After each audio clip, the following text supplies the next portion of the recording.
want to thank your next governor, Attorney General Josh Stein. He's doing incredible work. He's going to be an extraordinary governor. Representatives Adam, Manning, Foushee, and Nickel, thank you all for your support, for your friendship, for your leadership. Chair Thomas of the Wake County Board of Commissioners, thank you for all that you do. And to all the leaders that are here today, including the students and instructors here at Wake Tech North.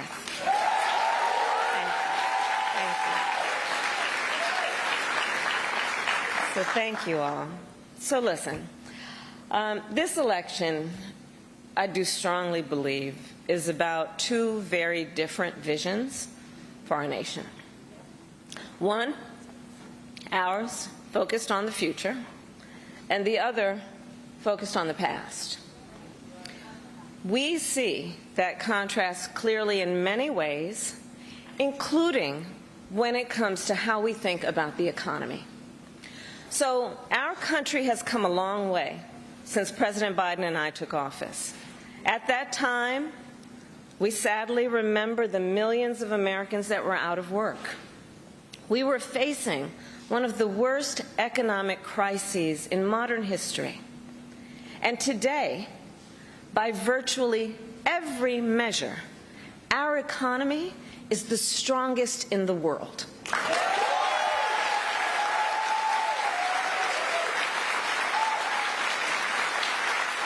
We have created 16 million new jobs. We've made historic investments in infrastructure, in chips manufacturing, in clean energy. And new numbers this week alone show that inflation is down under 3%.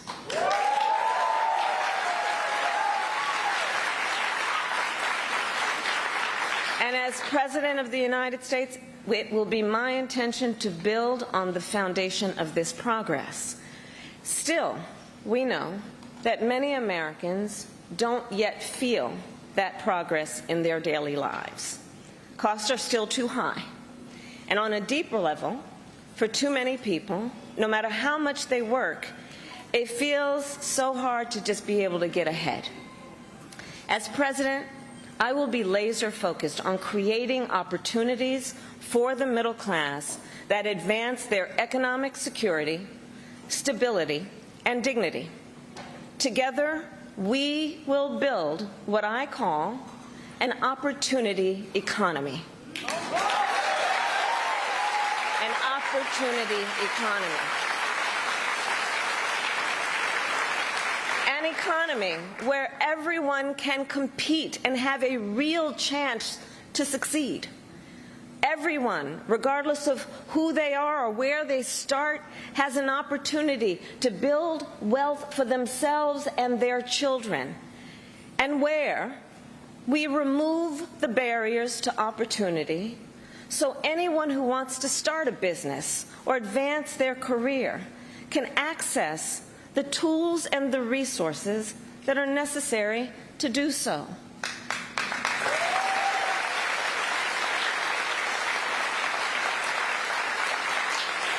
I will focus on cutting needless bureaucracy and unnecessary regulatory red tape and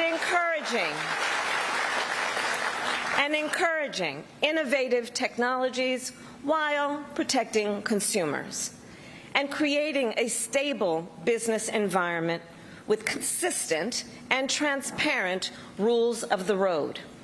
As President, I will bring together labor with small businesses and major companies to invest in America, to create good jobs, achieve broad-based growth, and ensure that America continues to define the future and lead the world.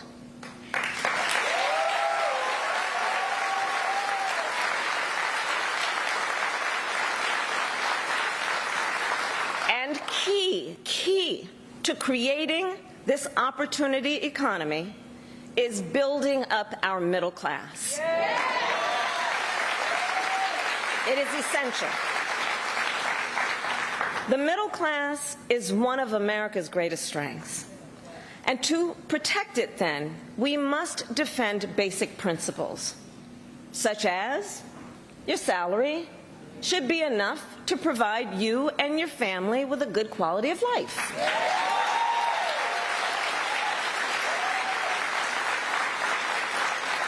Such as no child should have to grow up in poverty.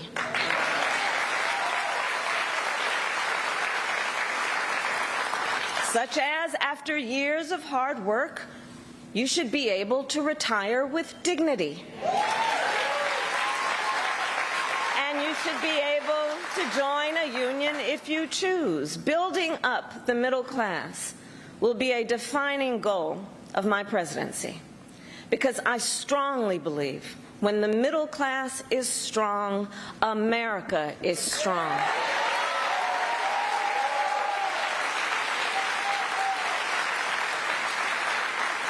So in the weeks to come, I will address in greater detail my plans to build an opportunity economy.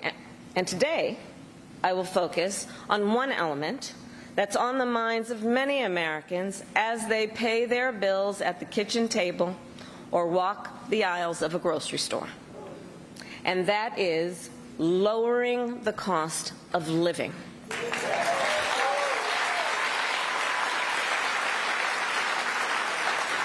So every day across our nation, families talk about their plans for the future, their ambitions, their aspirations for themselves, for their children.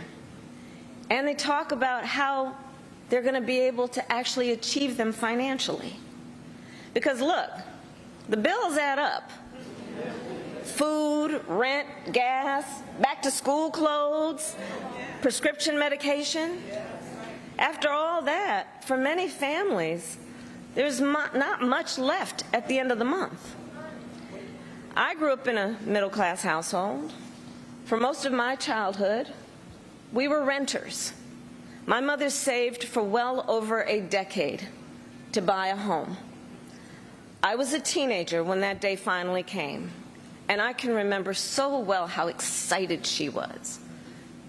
I kind of understood what it meant, but we called her Mommy. Mommy was so excited, it just made us excited that she was so excited. Later in college, I worked at McDonald's to earn spending money. Well, some of the people I worked with were raising families on that paycheck.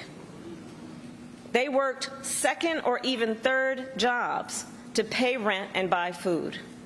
That only gets harder when the cost of living goes up.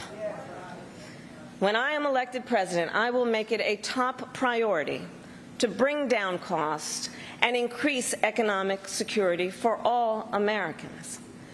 As president, I will take on the high costs that matter most to most Americans, like the cost of food.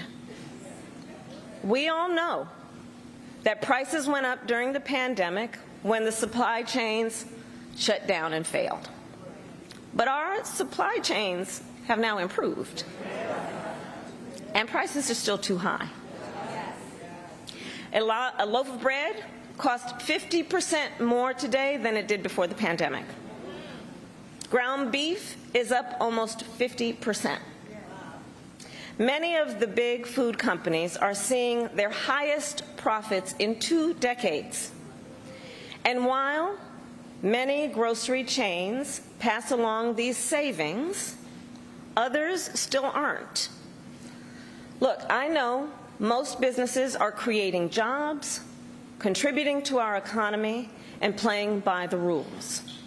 But some are not. And that's just not right. And we need to take action when that is the case.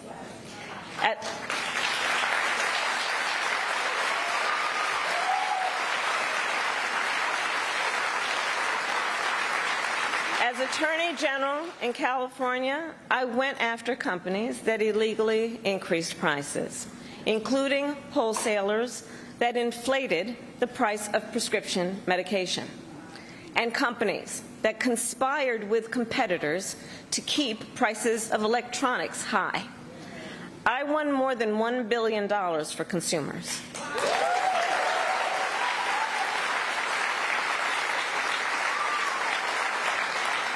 believe me, as president, I will go after the bad actors.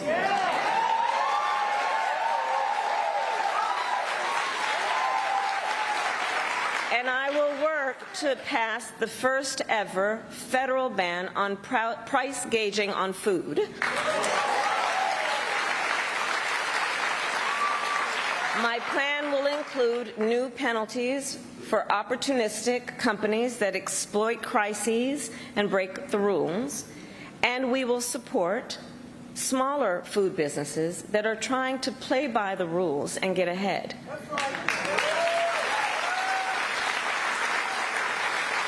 We will help the food industry become more competitive, because I believe competition is the lifeblood of our economy. More competition means lower prices for you and your families.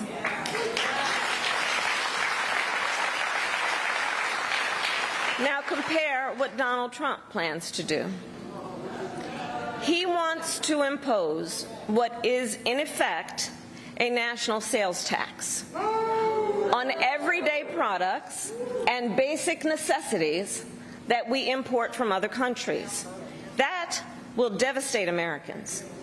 It will mean higher prices on just about every one of your daily needs.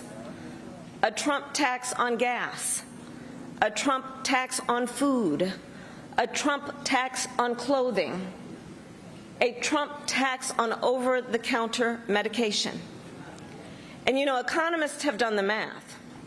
Donald Trump's plan would cost a typical family $3,900 a year. At this moment, when everyday prices are too high, he will make them even higher. As president, I'll take on the issue of the cost of health care. As Attorney General, I took on insurance companies and Big Pharma and got them to lower their prices. And together with President Biden, we've gone even further. We capped the price of insulin at $35 a month, and the total cost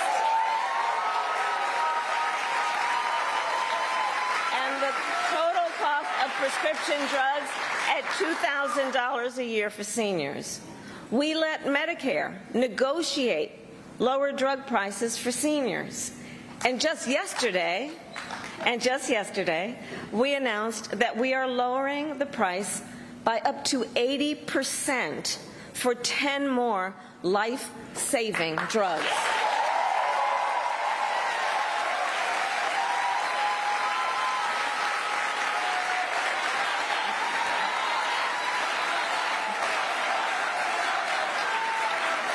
And I pledge to continue this progress. I'll lower the cost of insulin and prescription drugs for everyone with your support, not only our seniors. And demand transparency from the middlemen who operate between Big Pharma and the insurance companies who use opaque practices to raise your drug prices and profit off your need for medicine. 2 months ago, I announced that medical debt will no longer be used against your credit score.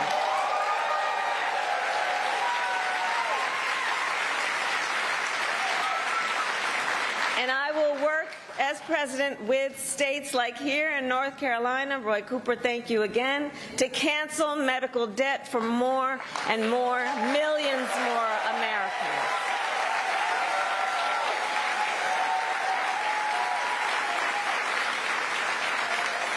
As for Donald Trump, well, he wants to repeal the Affordable Care Act, which 45 million Americans rely on. 45 million Americans rely on it for health care. That would take us back to a time when insurance companies could deny people with pre-existing conditions. We all remember what that was. And we're not going back. We're not going back. We're not going back.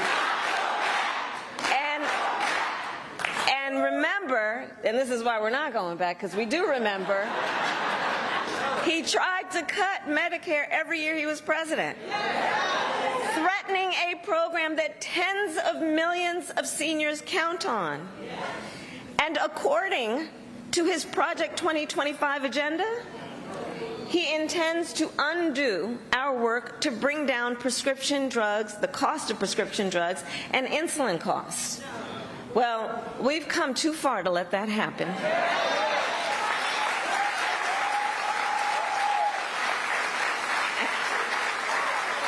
So we're not going back on that, and let's talk about the cost of housing. So now, the housing market can be complicated, but look, I'm not new to this issue. As State Attorney General, I drafted and helped pass a homeowner Bill of Rights, one of the first in America. And during the foreclosure crisis, I took on the big banks for predatory lending with many of my colleagues, including Roy Cooper, and won $20 billion for California families when I was Attorney General.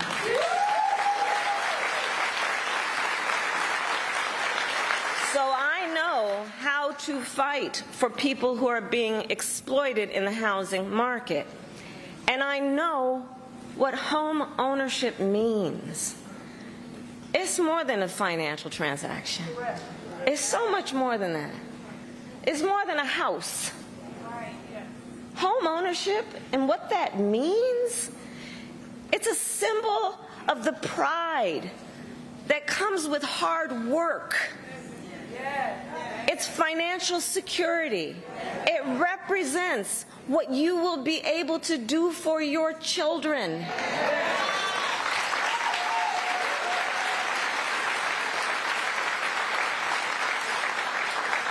And sadly, right now, it is out of reach for far too many American families.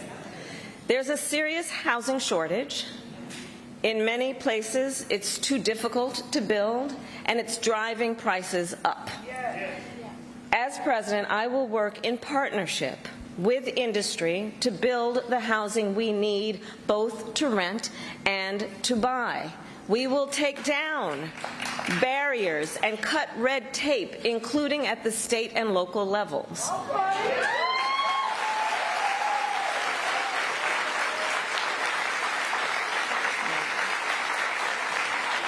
By the end of my first term, we will end America's housing shortage by building 3 million new homes and rentals that are affordable for the middle class. And we will do that together. We will do that together. And we will make sure those homes actually go to working and middle-class Americans,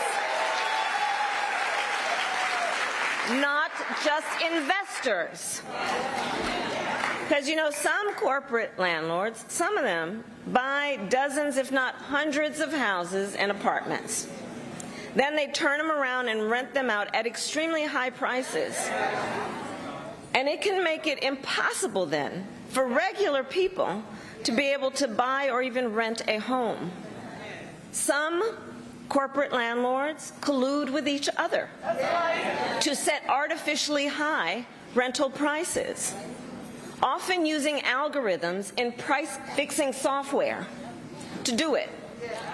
It's anti-competitive and it drives up costs. I will fight for a law that cracks down on these practices.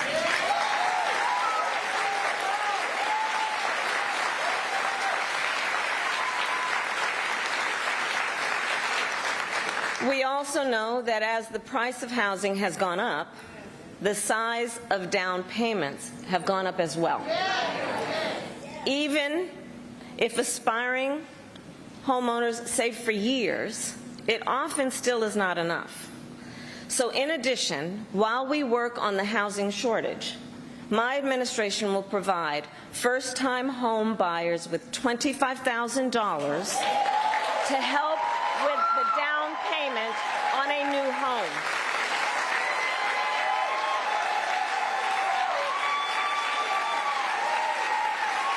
We can do this.